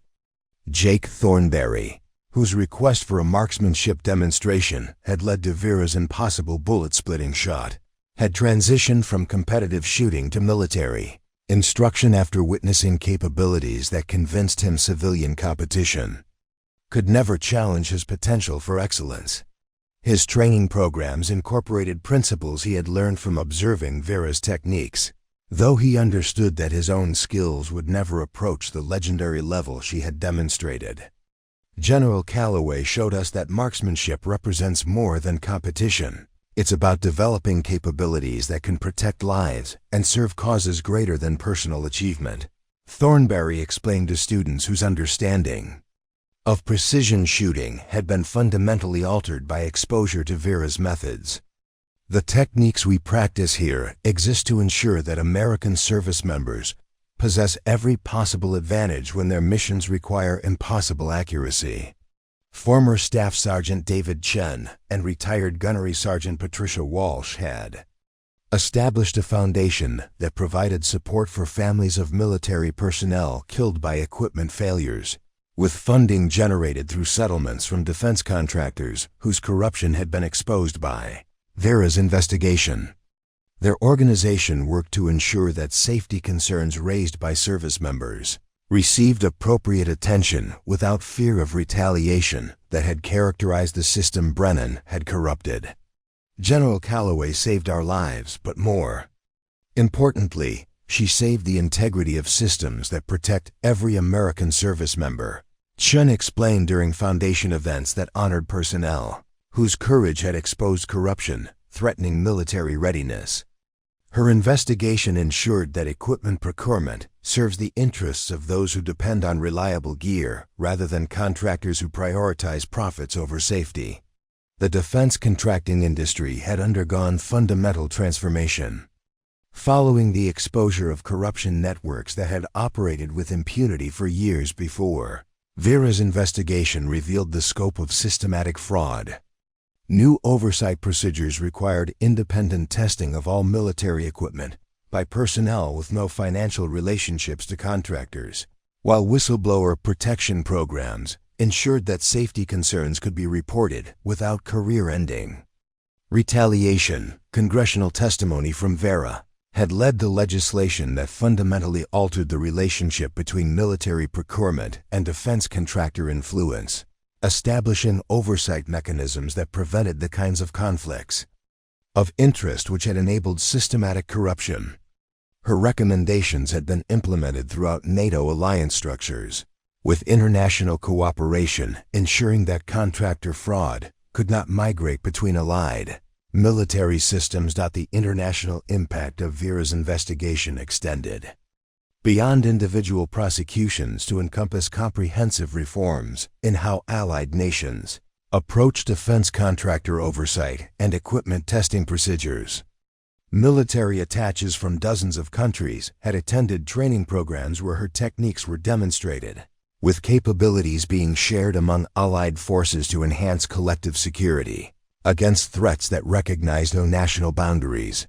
The legacy of her impossible marksmanship demonstration lived on through training videos that were required viewing for military personnel worldwide, with her bullet-splitting shot serving as inspiration for developing capabilities that pushed beyond perceived limitations. Military researchers continued analyzing the physics involved in her technique, with studies leading to breakthrough developments in ballistic science that enhanced accuracy capabilities for personnel who would never achieve her legendary skill. Advanced military training facilities around the world displayed photographs of Vera's weathered Winchester rifle alongside plaques that described how equipment, dismissed as unsuitable for serious use, had been revealed as incorporating precision modifications that exceeded civilian marksmanship technology. The rifle itself resided in the Pentagon Museum, where visitors could observe the weapon that had demonstrated impossible accuracy while exposing corruption that threatened national security. The transformation of military procurement procedures ensured that safety concerns raised by service members received appropriate investigation without the intimidation and retaliation that had characterized Brennan's conspiracy. Independent testing facilities, staffed by personnel with no contractor relationships, provided objective evaluation of equipment that would be trusted with American lives, while enhanced oversight prevented systematic approval of substandard gear that prioritized profits over safety. Young officers entering military service learned about integrity through case studies that described how corruption had been exposed by someone whose dedication to truth transcended personal comfort and safety. Vera's investigation had become required reading for military ethics courses that taught future leaders about the responsibility that came with positions of trust and authority over personnel whose lives depended on reliable equipment and honest leadership. The memorial service held annually at Arlington National Cemetery brought together families whose loved ones had died because of equipment failures that could have been prevented through proper oversight and contractor accountability. Vera's presence at these ceremonies provided comfort to survivors while ensuring that the sacrifices made by their family members continued to inspire reforms that protected current and future service members. During quiet moments in her Pentagon office, Vera maintained the personal items that connected her to Michael's memory while surrounding herself with evidence of the changes that his death had inspired. Photographs of young service members who were alive because of equipment reform stood alongside letters from families whose loved ones had been vindicated by investigations that revealed systematic corruption rather than individual failure or negligence.